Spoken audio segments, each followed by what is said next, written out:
Hello, welcome back to the Project Hercules Diaries. So first of all, shout out and thank you to everyone who expressed concern about the beer fridge situation. That has been resolved, so work can now continue. But I do appreciate your support. Thank you. So what have we been up to recently? Well, remember that great big massive gear?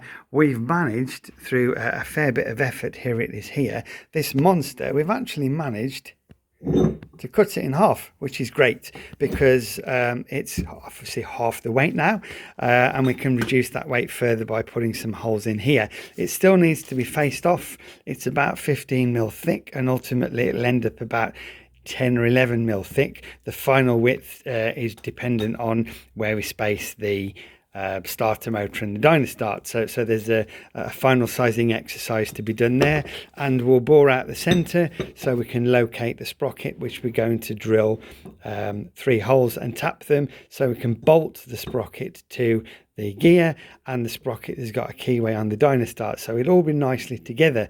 The sprockets that we're going to bolt on there behind me on the Chester mill, I'll do this slowly so we don't all get dizzy. Here we go. This is the Chester mill. Hello, Chester.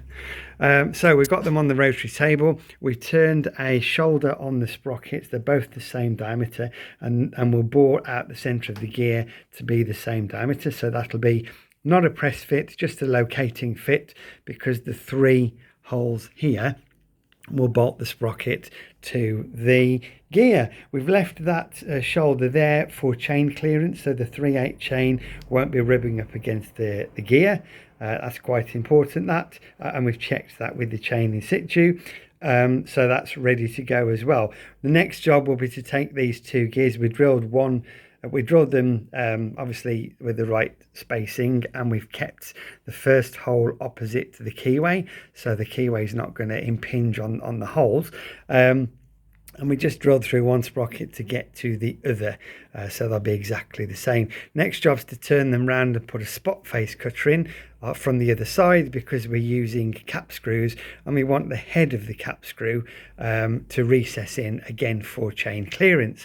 So it's all looking quite promising. So there's a little bit to do, but not that much, before we put it all together and then shim it out, do a bit of juggling, etc.